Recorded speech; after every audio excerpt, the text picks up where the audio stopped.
Rights to freedom is dead. We're coming to get our check. Black first, my brothers and sisters. Welcome to the Afro Elite YouTube channel. I am your host, Afro Elite. Before we get started, please make sure you guys are subscribed by hitting that subscribe button, hitting that notification bell, leaving a thumbs up, and sharing this on your various social media platforms, because all of that helps the reach and the growth of the channel. Now, this year's Essence Festival was a big mess, and that's putting it very lightly. But there was a message that was promoting Black women, or what they say, Black women / women of color, to go out and vote because they suffer from a lack of wealth and resources. So we're going to get into this subject to try to see what message Essence Festival is promoting and how true it is. Here's how voting can spur Black wealth, especially for women of color. MSNBC's Simone Sanders Townsend sits down with DNC Chairman Jamie Harrison, the Congressional Black Caucus Foundation's Nicole Austin Hillary, and civil leader Dr. Janine Adams McLean at the 2023 Essence Festival. It starts off saying, while it's no secret that there is a direct connection between political power and economic success, this is especially true for communities of color and the women who hold them up. So they are already on the people of color and the women of color too. They're not even doing Black women. They're doing women of color because they hold up the communities of color. This is like a double whammy with the agendas right here. Continues to say, the way to win economically is to also win politically. Take the historic Voting Rights Act of 1965, which outlawed discriminating voting practices, including literacy tests as a prerequisite for voting, and landmark law directly narrowed the wage gap between Black and white men. Now, here's the thing. When we want to talk about the Voting Rights Act, they want to talk about Black women, I guess, holding up the community and women holding up the community. Was it not Black men and Black women together fighting for the Voting Rights Act? They're going to just write like Dr. King out the story of the Voting Rights Act? Is that what they're going to do? Are they going to write all of the men who fought for voting rights? Are they going to write them out the story? Because they won't mind talking about the accomplishments that women have done, but then when it talks about the accomplishments of Black people, they won't specify it came from a Black man. Now, it says the gap between Black and white men. There's no, what do you mean the gap between Black and white men? It closed if it did close the gap, to be totally honest, it would close it for Black society. The Voting Rights Act, that was for Black society. Folks weren't out there fighting for voting rights for Black men alone. That's not what was going on. None of the rights in the acts, none of that was fought for the sake of Black men. This was fought for the sake of Black people, Black men and women to benefit from. It continues to say, but the passage of the Voting Rights Act also opened the door for reducing the wage gap for Black women as well. While it's less apparent and indirect, the access to voting allowed Black women to elect candidates who were determined to close the gap not only for men, but for women as well. Now, if we want to talk about fighting for women getting paid justly, we've always had Black activists who've done that. You can go all the way back to Frederick Douglass. Frederick Douglass was fighting for women being treated fairly and women being treated equally and women's work being paid equally. You can look at Thurgood Marshall. He was fighting for that too. So it was Black men who were fighting for that as well too. All right. And these were not elected people. Continues to say, in fact, according to 2022 study done by Washington Center for Equitable Growth, the Voting Rights Act reduced the overall racial wealth gap by almost 20%. So how can we more efficiently advocate for women of color, marginalized communities, and grow Black wealth through the impact of political power despite recent setbacks? No. Ain't no women of color. You want to talk about the Voting Rights Act, the act that Black people alone fought for, and then you want to talk about women of color. Why don't they deal with the wealth gap in their own countries. I think that's the best option. They can go home and they can deal with the wealth gap they got over there. You don't go to another country and talk about I'm not getting paid fairly. Go home then. And then talk about marginalized communities, which, and when they say that, they mean poor white folk. All right. And that's not what the Voting Rights Act was for. All right. They're not being racially denied wealth. It continues to say, MSNBC host Simone Sanders Townsend zeroed in on the question at the recent 2023 Essence Festival when she sat down with the chair of the Democratic National Convention, DNC, Jamie Harrison, Congressional Black Caucus Foundation, CBCF, President and CEO Nicole Austin Hillary, and Dr. Janine Adams McLean, President of civic engagement nonprofit Fair Count. The Supreme Court's decision to strike down affirmative action in higher education, the rule in favor of a website designer who refused to work with same-sex couples. Also, they're just throwing everybody in this boat. We all in this boat together. Gay whites, women of color, people of color, they just throwing everybody in there. Okay. And block President Biden's plan to forgive student loans for millions of Americans shows the dismantling of not only the political power but economic strength for those targeted groups, especially black communities and women who hold 2/3 of all student loan debt in the country. Well, the thing is that why would they hold student loan debts if when they go to school and they get their degrees and they pay them off? The thing is, the issue with that is because when it comes to student loan debt, let's not put black people and white people in the same boat. Oh, black communities and women, as if women are in the same boat. No, they are not. The issue is that they'll manipulate a lot of black women into getting these degrees. And when they get the jobs don't pay them nearly as much as they needed to pay off the debt. That is the problem. That's the problem for this whole thing. A lot of times they can't immediately find the debt because the debt starts piling up on them right after they graduate, and they can't immediately find the job, and then when they do get the job is not paying them adequately enough for them to pay their bills on time and pay everything on time and pay the debt. The job isn't paying them enough. They're not making as much money as they thought they would be making because they're manipulated to get kind of useless degrees in a lot of cases.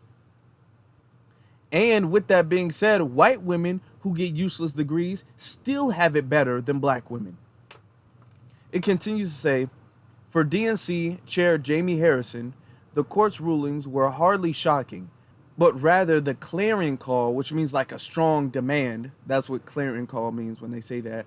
The clarion call for people of color to vote in 2024. Okay, but vote for who?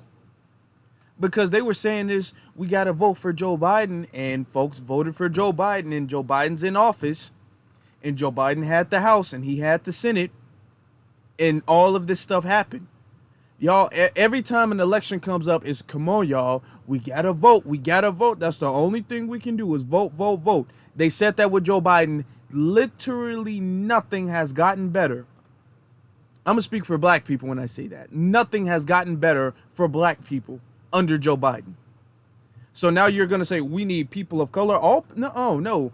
I don't know what a people of color is, to be honest. I'm black. I know that much. Well, whatever the people of color community, whatever they got going on, they can vote, they cannot vote. But as for black people, I know voting has not done anything, especially because when they say go vote, they mean vote for the Democrats. The Democrats haven't done anything at all for black people. And as a matter of fact, black people's condition has only gotten worse under the Democrats. But it continues to say, quote, we have seen this in court. The legacy of this Roberts Court is going to be one where we see less freedom, less rights, and more discrimination. He told Sanders Townsend, voting is not a one-time thing. We can't just think just because you voted one time, that means everything that we have is going to be secure. You have to constantly do it. Well, here's the problem. We've been voting. We keep voting and voting and voting. when we vote, nothing happens. We're in this circle. We're on this this hamster wheel. Where they're like, well, you gotta keep running, gotta keep running, gotta keep running. That's what you tell the hamster or the guinea pig, whatever. And this is what they're telling us. You gotta vote. You gotta vote. Every single election, you have black people voting. Black people are voting now. The numbers are starting to drop off. It's starting to fare off in recent time. But we can't just vote one time. What election do black people not vote in? And it's only now to the point where a mass amount of black people are seeing that voting is not the solution that you guys keep saying that it is. So that's why black people are like, you know what? I don't necessarily even care about this voting thing anymore. Because y'all say vote to fix these problems. We vote for who y'all say are going to fix the problems. And then they say, I can't fix the problem, but vote me back in office. On top of the fact that they add more problems to what we're already dealing with. CBCF leader Nicole Austin Hillary emphasized her organization's plan to address the fallout from the end of affirmative action at their annual legislative conference in Washington, D.C. Now, I did a couple videos. I did one yesterday on affirmative action. There's not really no big fallout for black people because black people were not benefiting from affirmative action. All data says that the number one beneficiaries of affirmative action are white women. And nobody can make a case against it because that's what the actual data says. It continues to say, quote, history have shown us that our people do not take a back seat, she said. If you want to be with the decision makers, connectors, experts, and policy people from around the country who are trying to make a difference, you need to be with us in September. I'll pass. But Austin Hillary acknowledged the long road ahead in strengthening black political power for the next generation. Quote, we recognize that we have real issues in this country and that we, as a black community, have to figure out what systems we need to break down and what problems we need to solve, she said. We want to double down on what we do to ensure that the pipeline of black leadership is strong and plentiful so that we have an army of warriors ready to take on the next level of problems. Dr. Janine Abrams McLean, president of the civic engagement nonprofit Fair Count, which was founded by her sister and former Georgia State Representative Stacey Abrams. Stacey Abrams, oh, y'all know how it gets when Stacey Abrams is involved. Here we go. Insisted that most aspects of American life are political, such as healthy food and affordable health care. That is why her organization has been dedicated to breaking down voting barriers in gerrymandering, lack of resources, and more. The thing is that it's not political as much as it is racial. Because even when you have white people, what you would call in the same political status, the same class, or whatever the case is, they still don't go through the same issues that we go through. There's only one type of Flint, Michigan, and that happens to black people. With the water crisis in Mississippi, those things happen to black people. All right. So it's a racial issue. These health issues, these health care issues, I just did a live about that not long ago, talking about racism in the healthcare, in American healthcare. These are racial issues. All right. Now, politics do play a factor in that, but let's not overlook and make it seem like this is not an anti-black issue. Let's continue. Quote, we don't get the power we deserve in our communities, she said. We have to make sure that everyone votes. God. We also have to think about the larger ecosystem, about the economic mobility of our communities. Dr. Abrams McLean cited substantial efforts from leaders like philanthropist Robert F. Smith, who granted a $34 million grant to pay off student loan debts for all Morehouse graduates in the class of 2019.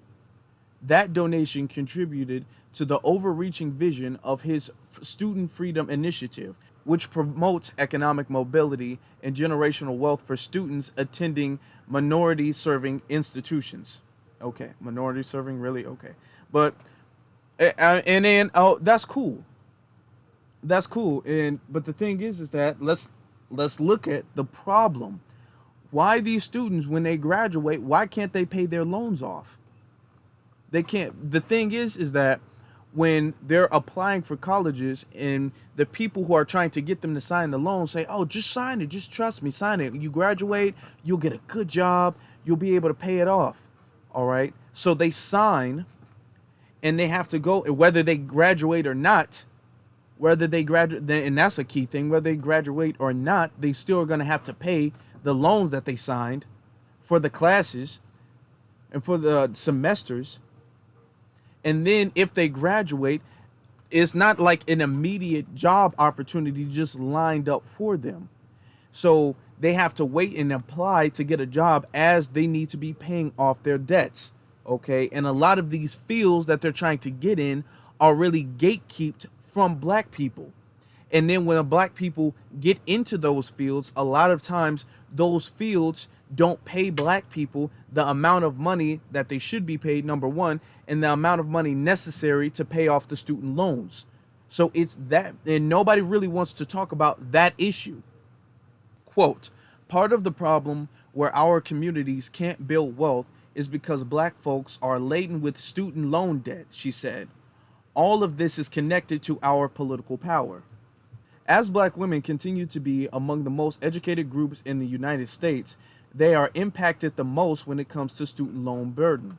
On average, black women graduate with $37,558 in student loans, more than any other group, according to the U.S. Department of Education.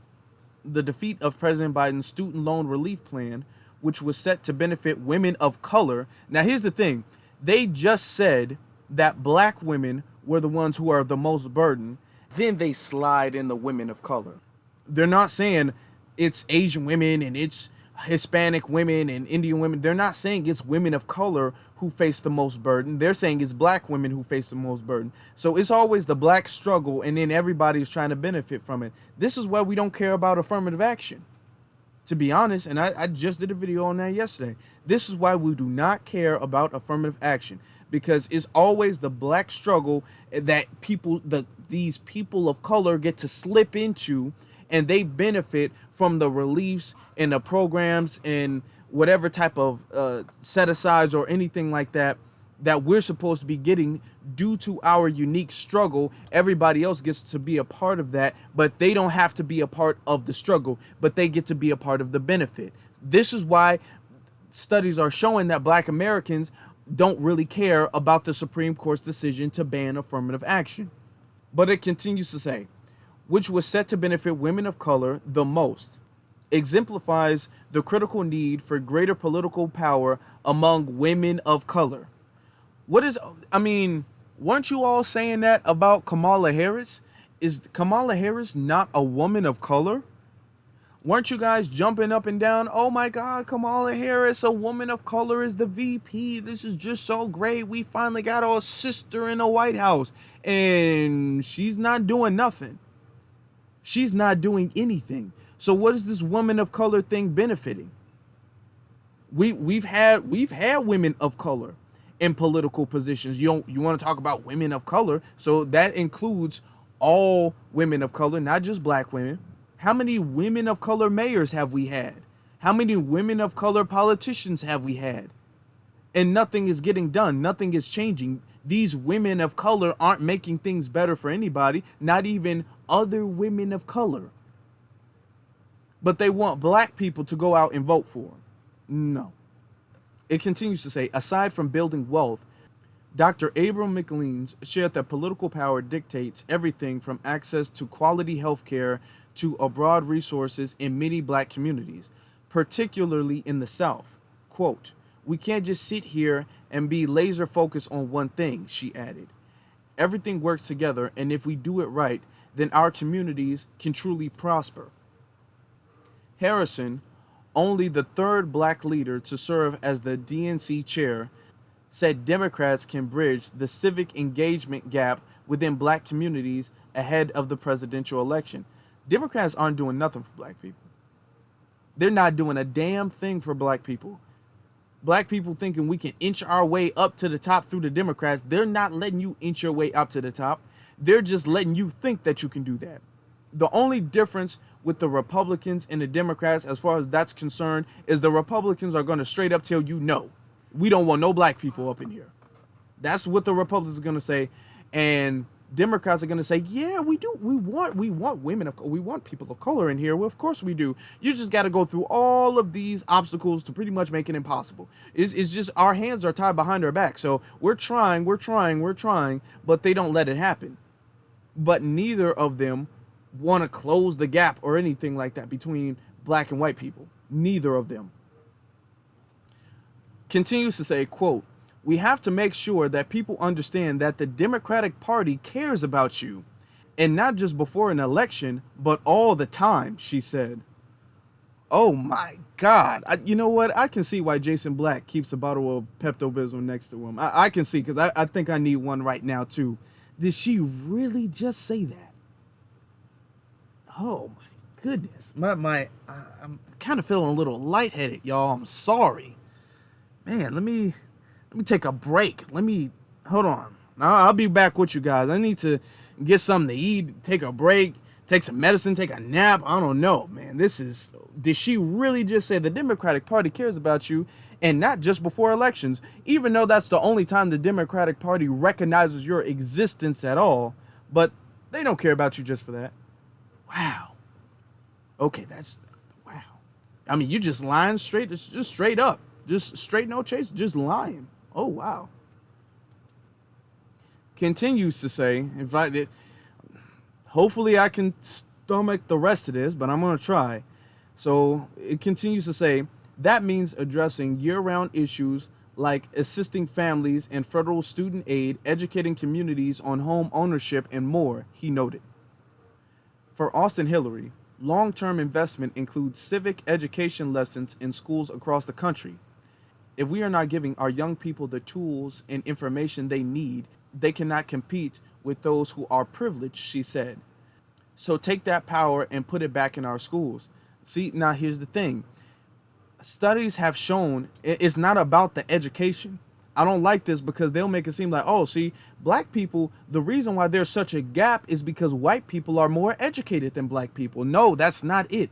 It's a white gap. It's a race gap. There has been studies showing that white people are more likely to get a call back from a job interview if they're a felon than a black person with a college degree. So it's not about the education, even though, yes, of course, we want more black people to get educated. Of course that. But we're not going to act like, oh, yeah, to close the gap, we need to put it in the schools. No, to close the gap, should be putting that in the economy, because that's what's going to close the gap, not the schools. Black people have been on this train of, in order for us to close the gap, we need education, education, education.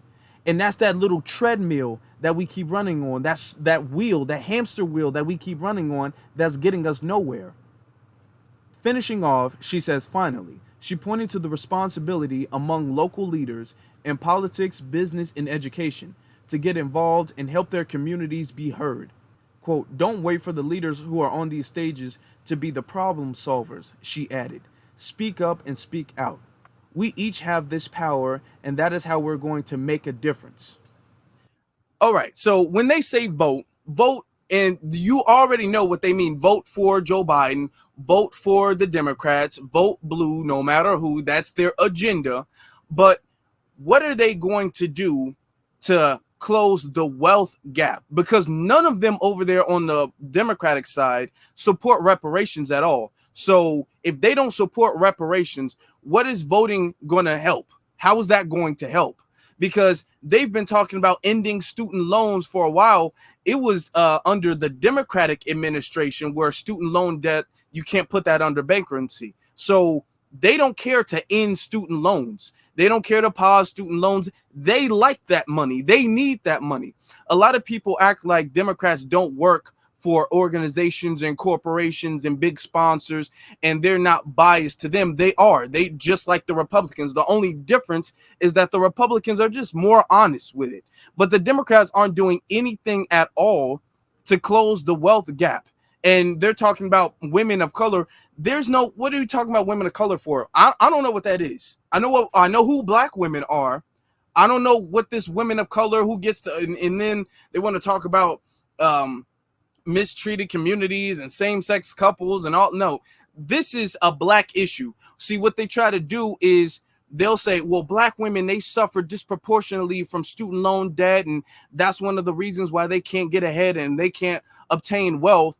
And then in the policy, just like with affirmative action, and then in the policy, then you see, okay, well, yeah, women of color, you know, and you'll filter in and you'll bring in and invite all of these other women who don't have to go through the problems that black women have to go through to get the policy, to get the benefits of the policy. So, and it's like American history, the struggle black people have to face, but the benefits all people of color get to benefit from. So with affirmative action, we're kind of cool on that. And when it comes to the voting for women of color, as if men of color, like they're saying men of color, we don't have issues or whatever the case is. I don't even know what a man of color is. I know what a black person is, but they're trying to separate black men and black women, and then they're trying to separate black the men from the women. It's a whole bunch of agendas in this.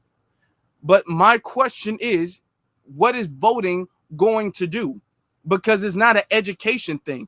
They just said that black women are one of the highest educated demographics in the nation. I think the highest like graduates of college and all that, and they got more degrees per demographic than anybody else. Okay. But the thing is that what are those college degrees actually doing? They're saying that black women suffer more than anybody else from student loan debt. Black women have the least amount of wealth than anybody else, but they have the most amount of college degrees. So clearly the college degree isn't flipping into money. That's the big problem. They don't want to talk about that. Ending the student loan debt, and that's cool, but that's not going to end. That's not going to close the wealth. That's not going to close the wealth. You don't get wealth from getting a degree and getting a job. That's not how they got wealth. That's not how anybody in this country got wealth. But they're trying to manipulate black people into thinking, oh, if you vote and we try to do this thing again where we get rid of student loan debt, which we're not going to do. We're going to say we're going to do it, but we're not really going to do it. Then we can close that's the only real way we can close the wealth gap. That's what they're trying to manipulate black women to do. But I want to know what you all think. Let me know that in the comments section below. What do you think of how do you close the wealth gap? What do you think about the Essence Festival agenda? What do you think about that? Let me know that in the comment section below. Also, you should be following me on my various social media platforms, which is Afro Elite on Instagram and the Afro Elite on Twitter. And the links to both of those are in the description. And with that being said, my brothers and sisters, be one salute to every single last one of you all. And of course, you all have a good one.